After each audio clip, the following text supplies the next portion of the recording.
Oke, Assalamualaikum warahmatullahi wabarakatuh. Selamat malam semuanya, selamat malam Pak Asmawi. Kami dari kelompok satu untuk mata kuliah kewirausahaan. Di sini kami mau mencoba sedikit introduction lah ya, introduction terkait topik wirausaha yang akan kita bawa di UAS itu seperti apa gitu. Nah ini teman-teman saya ada beberapa, ada kelompok kita ada 10 orang, ada Pak Barul, Pak Novan, Pak Abdul, Pak Prakoso, Pak Danu, Pak Rey, Pak Muhammad, Rivaldi, saya sendiri Kodim Suparman, Pak Musin, terus siapa lagi ya? Pak Musin, Pak Novan, Pak Prakoso, ya gitu. Itu adalah uh, kita apa? Anggota tim kita. Tuh. Halo? Koneksinya lurus. Ya, Halo? Lanjut ya. film di situ.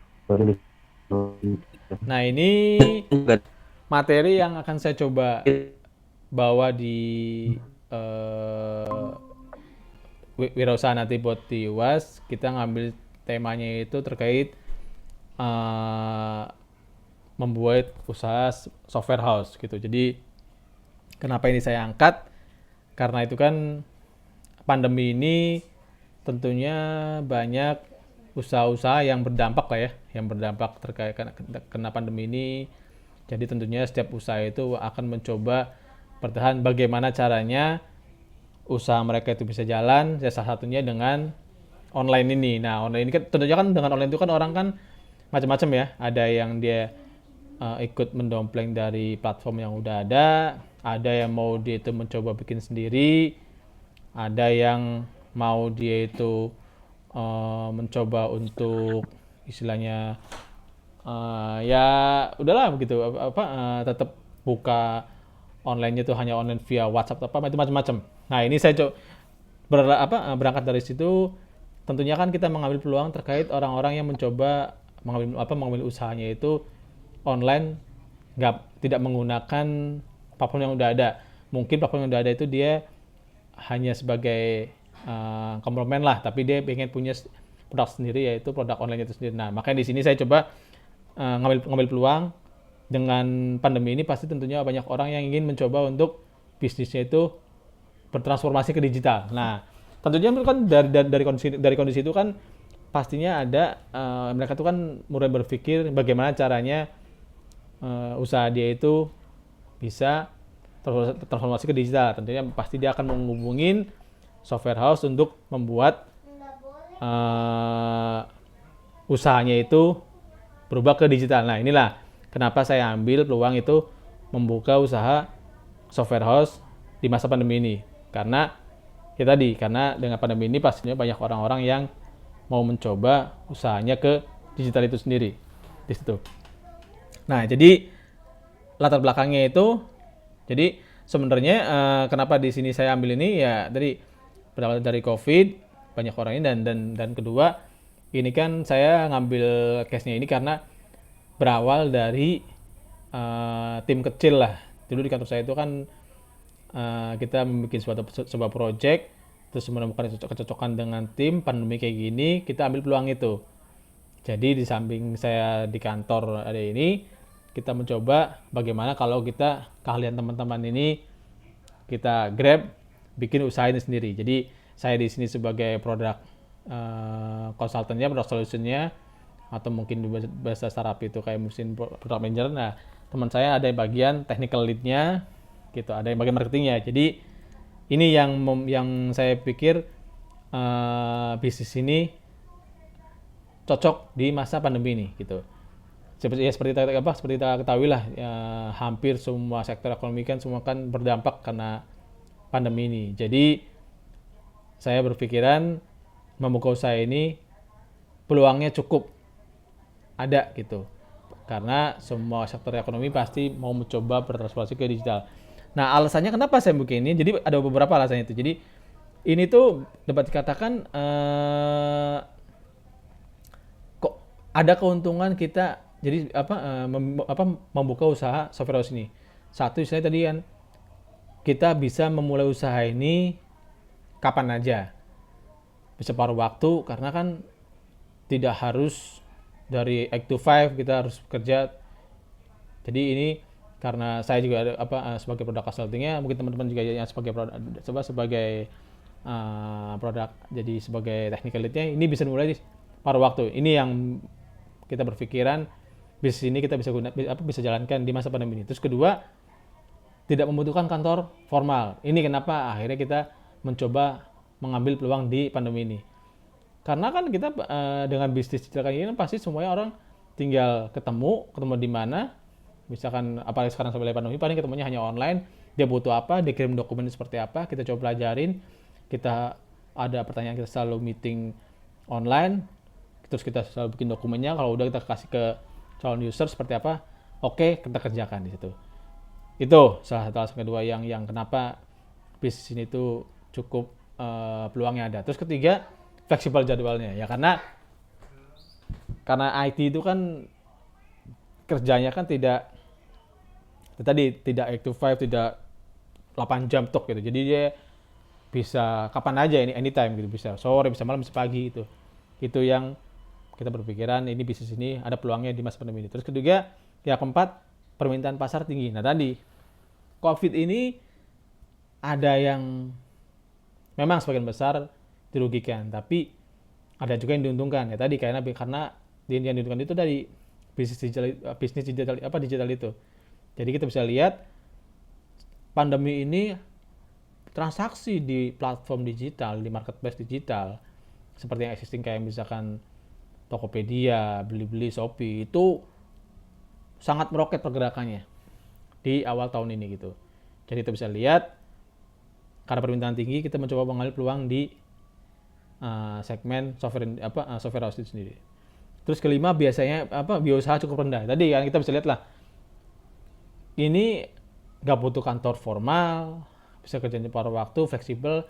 Jadi tentunya biaya usaha juga atau operasional itu cukup rendah karena kita pasti udah tahu semuanya, semua orang pasti sudah mempunyai laptop dan pasti semua orang juga sudah pada mempunyai yang namanya modem atau koneksi internet. Jadi seorang technical itu atau program itu dia mengerjakan itu tidak harus koneksi internet dulu. Dia bisa mengerjakan di lokal dia udah oke, baru koneksi internet.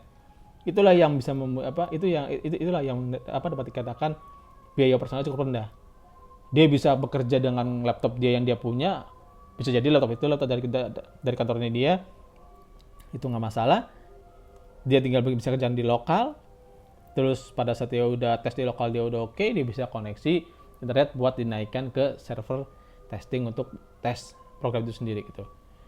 Nah itu salah satu alasan kenapa software house ini peluangnya cukup bagus. Nah yang terakhir ini margin cukup tinggi. Ya kita bisa lihat lah ya, kenapa bisa dibilang cukup tinggi. Satu ya tadi dari biaya usahanya atau biaya operasionalnya cukup rendah. Terus dikerjakannya bisa fleksibel kapan aja, bisa paruh waktu.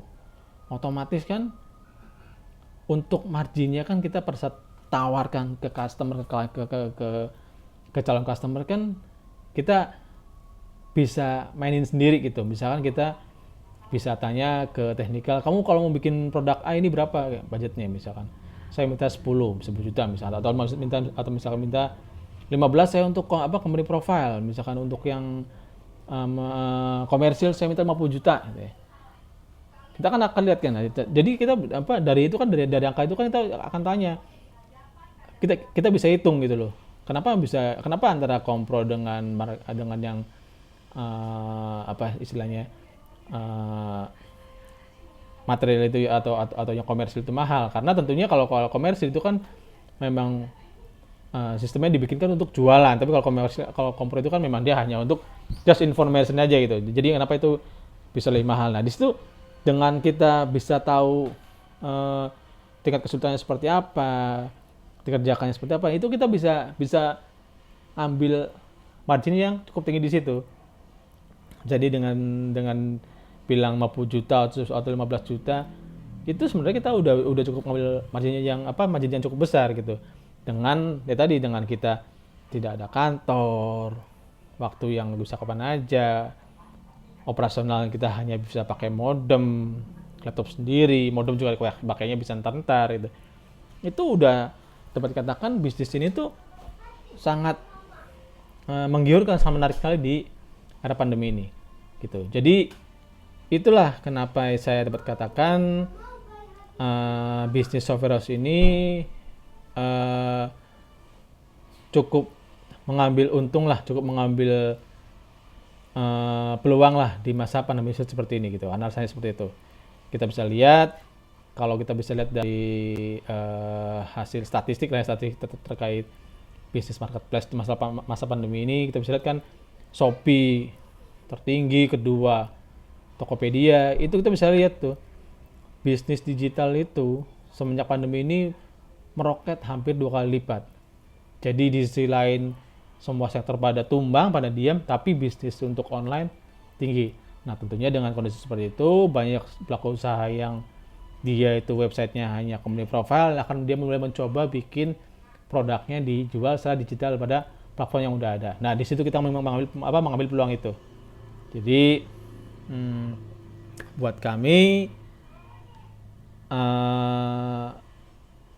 bisnis software itulah yang cukup bisa dicoba untuk dijajaki di masa sulit seperti ini gitu. Mungkin itu aja Pak terkait introduction usaha apa yang buat kami itu cocok diambil di masa sulit, kita coba di masa sulit seperti ini.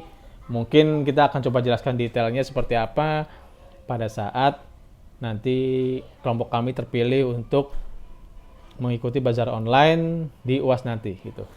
Mungkin itu aja Pak Asmawi, kurang lebihnya saya mohon maaf, nanti bisa saya lengkapin pada saat nanti kita terpilih sebagai kelompok yang diundang gitu. Oke, terima kasih Pak. Assalamualaikum warahmatullahi wabarakatuh.